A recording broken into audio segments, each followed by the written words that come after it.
Hi everyone. So today I'm going to introduce you to a very powerful relational database management system language by name SQL, pronounced as SQL or SQL, and it actually stands for Structured Query Language. So this structured query language is actually developed for relational databases. So before relational databases, as we know, there were network databases, hierarchical databases, where different query language was used. But in 1970, Mr. E.F. Card has published a paper on relational model suggesting 12 rules. And out of the 12 rules, the fifth rule is the most important rule that we need to check out for SQL. And that rule says there should be one and only one language or one and only one simple language to communicate with any kind of a database to retrieve the data. So all the commands must be supported by one single language, and that language is named as SQL. And coming to the simple history of SQL.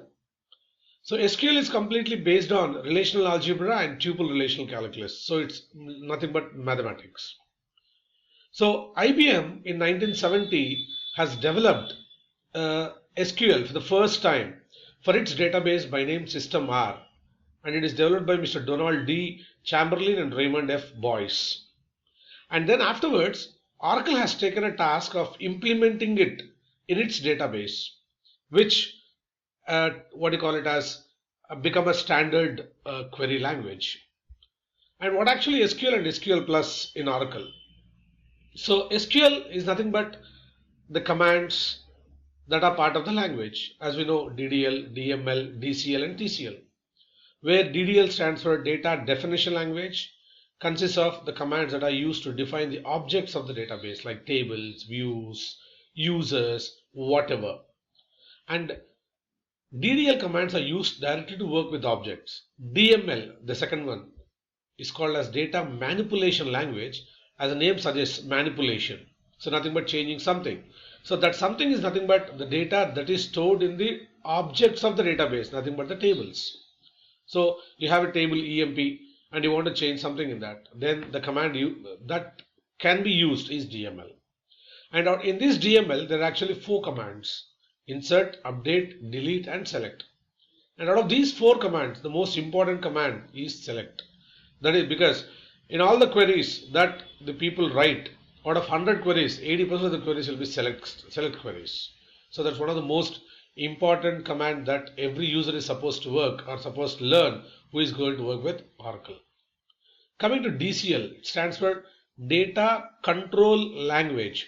So this is the language or a SQL subset where you have the commands called grant and revoke.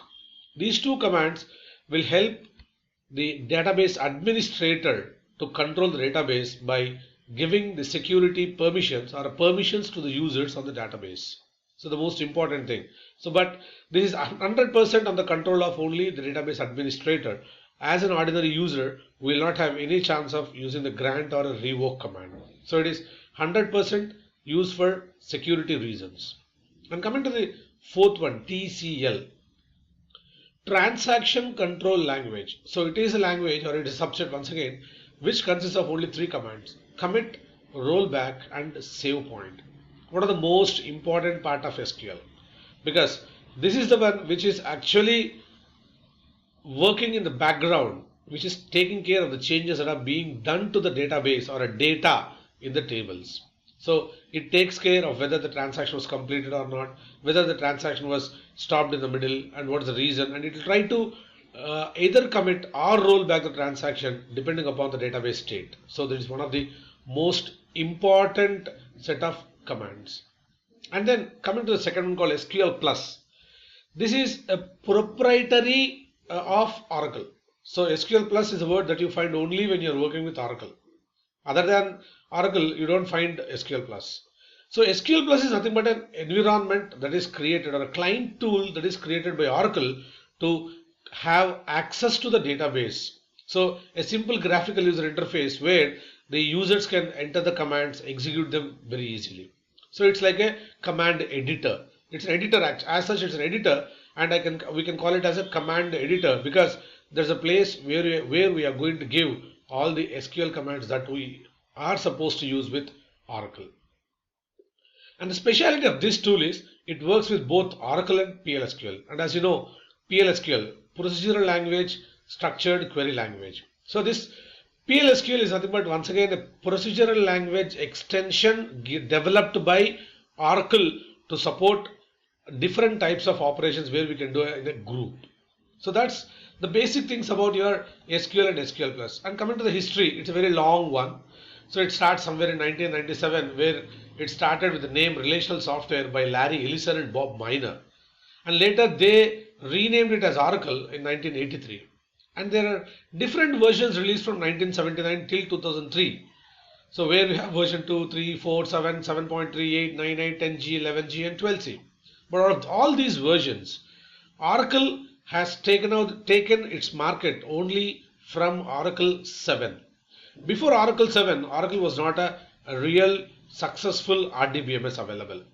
And later 8, 8i, 9i, 10G for grid and 12C for cloud. So Oracle is developing its database depending upon the technologies available in the market. So that's the greatest thing of Oracle. And coming to the different data types that are supported by Oracle, because database as such says that the one which stores data, interrelated data. So when you're storing a data into a database, definitely we are supposed to have something called data types. So Oracle also supports different types of data types that are categorized as character data types, numeric data types, date and time data types, large object data types, and row ID data type. So these data types will help us to define the columns in a table with a specific size and some kind of a property. As we know, data type is nothing but the one which defines the characteristic of the data that you are going to store into that particular column.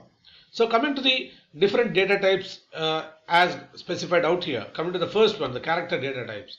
So there are as such 6 data types that we are going to continuously use or regularly use, and other than this there are some special data types also, but let us not go to that extent. Let us restrict ourselves only to this. So coming to this, char, size, in other words, there are data types called char, varchar2, nchar, nchar2, long and ra. So which has its own importance and speciality. Coming to the char, so the char is a data type where you can store or you will store only character, and all the strings that you store into that will be of same size.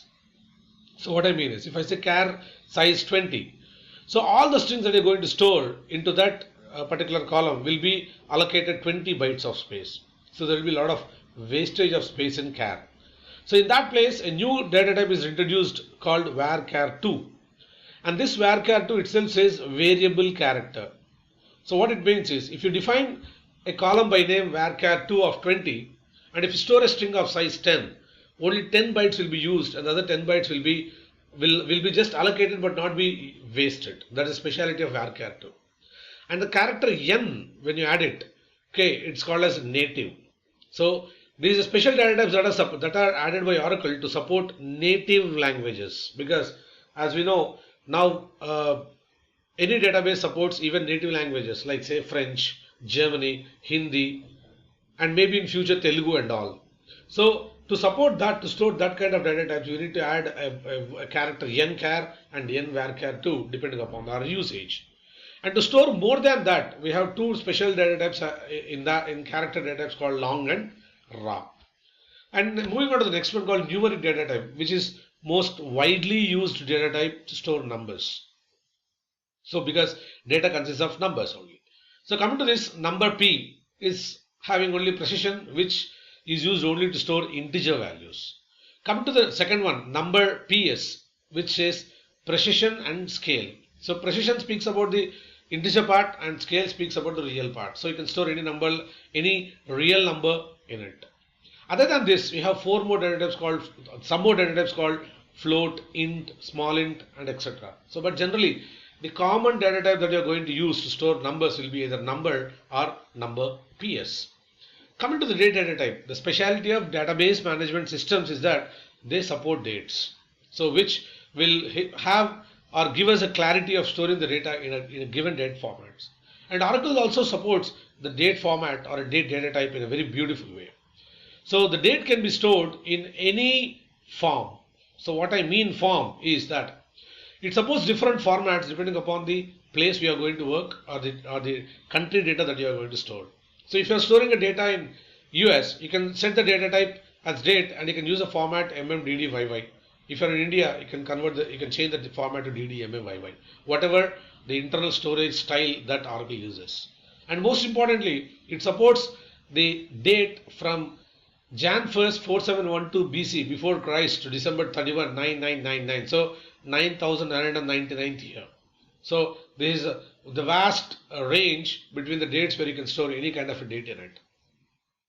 And the specialty in this is you have something called a timestamp, where this timestamp will also help us to store not only date, with date it stores the time like hours, seconds and even milliseconds. That's the greatest thing of this timestamp. And the most important thing, once again, timestamp with time zone. So as after the internet invention, so almost the companies are working 24/7 and they have offices throughout the world. So different office works in different time zones. So different offices generate data at different times. So to store even that time zone, this is used in Oracle. One of the beautiful options given by Oracle. And last data type is called large objects. So these are the data types that are used in very special cases where you want to store a different kind of a data, not like numbers, characters and other things. So as given out here, the B file is used to store any kind of a file up to 4 GB of space. blob to store 4 GB of binary data, so any kind of a binary data. Clob for character data and nlob for character and text data. So this is a special data type that is used in a very special cases where you want to store videos, audio or files, documents, whatever. So that's a very special data type that we are going to work with. And the last one is a row ID, which is actually used internally by Oracle, wherein a row ID is a number assigned to each and every row that a user inserts or creates in a table. And this row ID can be viewed by using a select statement as select row ID from EMP or from dual. It displays a row ID, which is a hexadecimal number. So this data type is not actually directly used by a user. It is internally used by Oracle. Okay. So the wrap up. In this video, we have learned something about SQL and most importantly about Oracle, because Oracle is the most important RDBMS or widely used RDBMS throughout the world. And the last one about the data types that are supported by Oracle. Okay. Thank you.